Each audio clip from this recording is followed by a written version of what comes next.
In a world woven from whispers and the silent hum of ambition, where does true worth reside? Is it in the grand pronouncements that echo through the halls, or in the quiet, painstaking craft that shapes reality, thread by arduous thread? We often encounter those who paint masterpieces with words, promising vistas of unparalleled achievement, yet their hands remain idle, their looms silent. What happens when the tapestry of one's reputation is spun from boasts alone, devoid of the genuine fiber of endeavor? How long can such a fragile construct endure before the discerning eye of truth unravels it, revealing not a vibrant design, but a hollow, ephemeral shadow? This is the eternal dilemma of appearance versus essence, of declared intent against demonstrated deed. In the spectral city of Ethel, where architecture itself seemed to breathe and shift with the collective dreams of its inhabitants, lived two master weavers, Eldrin and Kael. Eldrin, cloaked in an aura of quiet dignity, was known for his tapestries that captured the very essence of light and shadow, each thread a testament to decades of meticulous dedication. His creations, though rare, were sought after by nobles and sages alike, their intricate patterns whispering tales of enduring beauty and profound truth. Eldrin spoke little of his work, letting the shimmering silk and robust wool speak for themselves, their textures palpable, their colors vibrant with an inner life.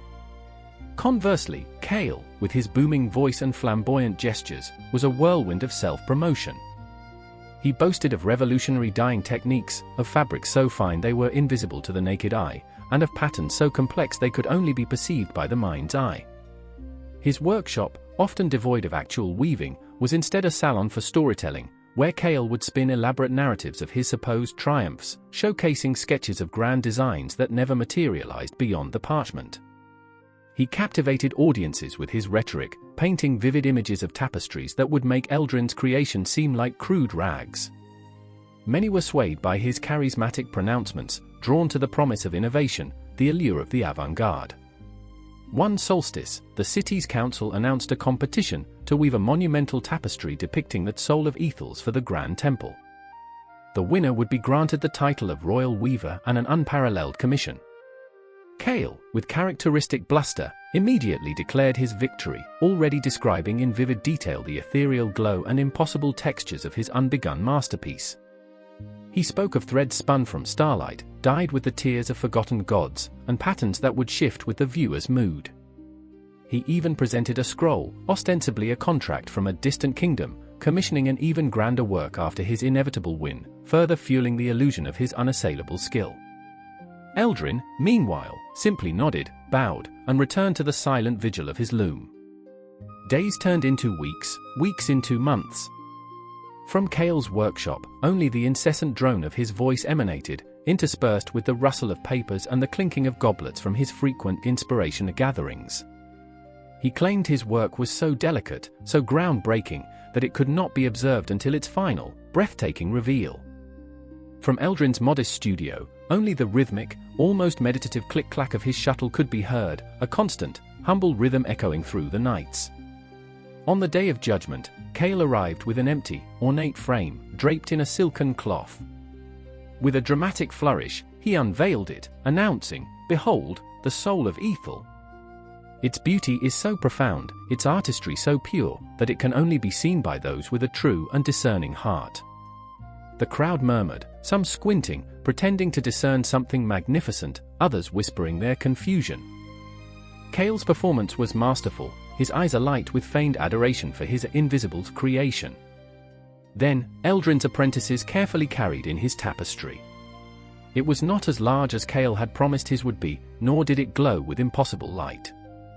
Instead, it was a breathtaking landscape, meticulously rendered, depicting the city's ancient roots, its resilient spirit, and the quiet dignity of its people.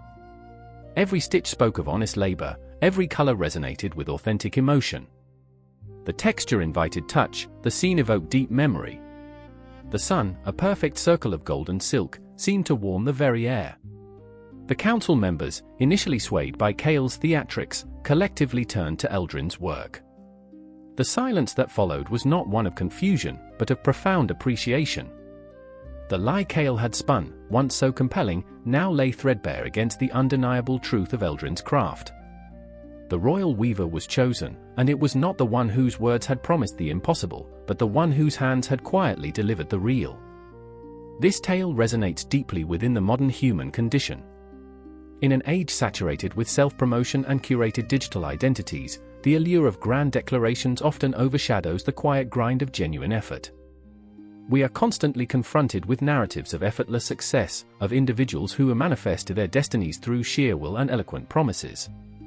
This fosters a pervasive Kael complex, where the performance of aspiration takes precedence over the actual work. It reminds us that true progress, be it in personal growth, professional achievement, or societal impact, is rarely born from empty rhetoric.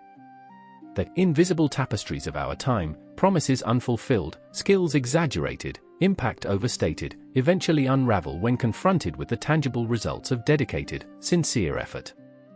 The enduring value of sincerity and diligent work remains an unwavering beacon, even amidst the loudest clamor of arrogance and superficiality. In the end, the world does not remember the grand speeches of what might have been, but the silent, unyielding evidence of what was truly built. Filiarium reminds us, let your deeds be the most eloquent voice you possess.